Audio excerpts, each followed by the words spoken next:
So next பார்க்க போகிறது என்ன அப்படின்னா வாட் இஃப் அனாலிசிஸில் நம்ம 3 டைப்ஸ் பார்த்தோம். 3 டைப்ஸ் இருக்குது. ஸோ அதில் சினரியோ மேனேஜருங்கிற ஃபர்ஸ்ட் டைப் பார்த்தோம். செகண்ட் டைப் வந்து கோல் சீக். ஸோ கோல் சீக்னா என்ன அப்படின்னா, அதாவது நமக்கு தேவையான வேல்யூஸ் வந்து கரெக்டான டயத்தில் கரெக்டாக நமக்கு தேவை அப்படிங்கிற மாதிரி. இப்போ என்ன அப்படின்னா, இப்போ நான் வந்து வேல்யூ 1, ஓகேவா? ஸோ வேல்யூ 1ன்னு சொல்லிட்டு ஒரு ரேஞ்ச் ஆஃப் வேல்யூ வந்து நான் போடுறேன். ஸோ வேல்யூன்னு ஒரு வேல்யூ கொடுக்குறேன். ஸோ 5ன்னு ஒரு வேல்யூ கொடுக்குறேன். தென் வேல்யூ 1ன்னு சொல்லிட்டு இன்னொரு வேல்யூ கொடுக்குறேன். ஓகேவா? ஸோ இப்போ எனக்கு இந்த ரெண்டோட வேல்யூஸ் சேர்ந்தா டோட்டல் வேல்யூ எவ்வளவு? Equal to this into this. So இதுதான் வந்து டோட்டல் வேல்யூஸ். பட் எனக்கு வந்து இந்த டோட்டல் வேல்யூஸ் வந்து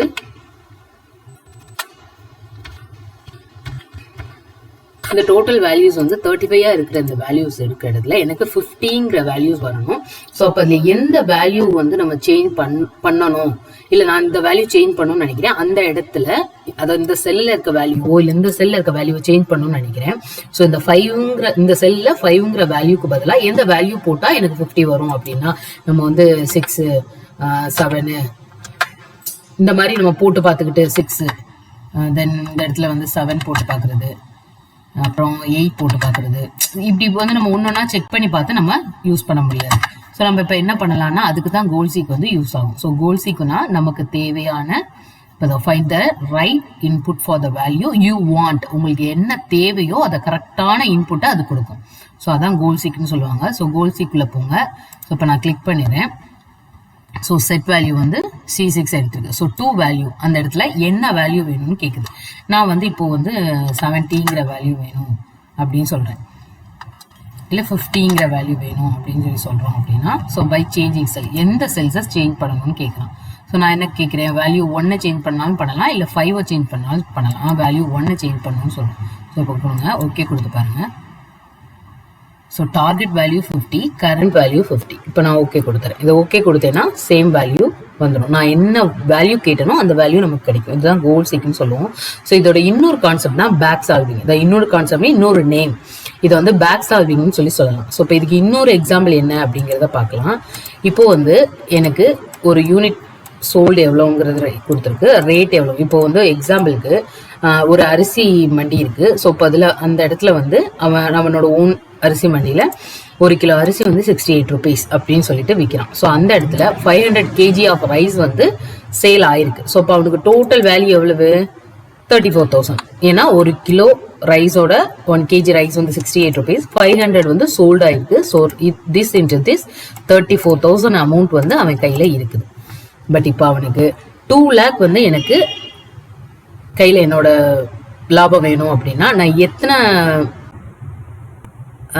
கேஜிஸ் ரைஸ் வந்து நான் சேல் பண்ணேன் அப்படின்னா எனக்கு 2 lakh கைக்கு வரும், ஆர் 1 lakh கைக்கு வரும், ஆர் 50,000 கைக்கு வரும். நான் கால்குலேட் பண்ணணும்னா நம்ம போய் சோல்டோட ரேட், ஏன்னா ரேஞ்ச் ஆஃப் ரேட், அதாவது அந்த ரைஸோட ரேட் வந்து ஃபிக்ஸ்டு. ஸோ இப்போ சோல்டு எவ்வளோ ஆயிருக்கு அப்படிங்கிறத நம்ம சேஞ்ச் பண்ணி பார்ப்போம். கரெக்டா? ஸோ இப்படி நம்ம பார்த்து நம்ம பண்ண முடியாது. சேம் கான்செப்ட் எதுக்கு யூஸ் ஆகுதுங்கிறக்காண்டி தான் இந்த எக்ஸாம்பிள் சொல்கிறேன். ஓகே, ஸோ இப்போ இதுக்கு என்ன பண்ணலாம், சேம் அதே கான்செப்ட்லேயும் நமக்கு எந்த இடத்துல நமக்கு வேல்யூ வேணும்னு நினைக்கிறோமோ அந்த இடத்துல, அதாவது ட்ரூ வேல்யூ நமக்கு தேவையான வேல்யூ வேணுமோ அந்த இடத்துல கர்சர் வச்சுட்டு கோல் சீக் போங்க. ஸோ இதுதான் செட்டோட வேல்யூ. எனக்கு என்ன வேல்யூ வேணும்னு நினைக்கிறேன், நான் ஒரு 1 lakh வேணும்னு நினைக்கிறேன். என் கைக்கு வந்து 1 lakh வரணும். இது வந்து வெறும் 35,000 தான் இருக்குது. ஸோ எனக்கு 1 lakh வரணும்னு நினைக்கிறேன். அப்போ பை சேஞ்சிங் செல்ஸ், எந்த செல்ஸை சேஞ்ச் பண்ணணும், நான் சோல்ட் பண்ணுறது எத்தனை கேஜி சோல்ட் பண்ணால் எனக்கு 1 lakh வரும் அப்படின்னு கேட்குறோம். ஸோ நான் என்ன பண்ணுறேன், ஓகே கொடுத்துறேன். ஸோ என்ன பண்ணுறான், 1470 kgs கிட்ட சோல்ட் பண்ணால் மட்டும்தான் 1 lakh அமௌண்ட் வந்து நம்ம கையில் வாங்க முடியும் அப்படின்னு சொல்கிறான். ஸோ இப்போ இதில் வந்து நீங்கள் வந்து இந்த இதில் நமக்கு டெசிமல்ஸ் வேணாம் அப்படின்னா நீங்கள் டெசிமல்ஸ் குறைச்சி பார்த்தீங்கன்னா 1471 kg சேல் பண்ணும்போது உங்களுக்கு 1 lakh வந்து கையில் இருக்கும் அப்படின்னு சொல்கிறோம். ஸோ இதுதான் வந்து கோல் சீக்னு சொல்லுவாங்க. ஸோ வாட் இஃப் அனாலிசிஸ்ங்கிறது வந்து டேட்டா மெனுக்குள்ள ஃபோகாஸ்டில் வாட் இஃப் அனாலிசிஸில் சினரியோ மேனேஜர்னா என்னன்னு பார்த்தோம். ஸோ சினரியோ மேனேஜரை நம்ம பார்த்த மாதிரி இப்போ கோல் சீக்னா என்னன்னு பார்த்துட்டோம். ஸோ சினரியோ மேனேஜர்ங்கிறது டிஃப்ரெண்ட் குரூப் ஆஃப் வேல்யூஸ், அதிலே வந்து மீனிங் கொடுத்துருவாங்க. Different group of values are scenarios and ஸ்விட்ச் பிட்வீன். ஸோ ஒரு 3-4 வேல்யூஸை வந்து சிங்கிள் செல்ல வச்சு நம்ம சினரியோ மேனேஜர்ல சேவ் பண்ணி நம்ம ஷோ பண்ண முடியும். ஸோ அதுதான் வந்து சினரியோ மேனேஜர். கோல் சீக்குங்கிறது என்ன அப்படின்னா, உங்களுக்கு என்ன வேல்யூ இன்புட் வேணும்னு நினைக்கிறீங்களோ அதை கோல் சீக்கை யூஸ் பண்ணி நம்ம வந்து வாங்கிக்கலாம். ஸோ அதுதான் வந்து கோல் சீக்குன்னு சொல்லி சொல்லுவாங்க. நெக்ஸ்ட் என்னங்கிறது வாட் இஃப் அனாலிசிஸ்ல டேட்டா டேபிள். ஸோ அதை நெக்ஸ்ட் வீடியோவில் பார்க்கலாம்.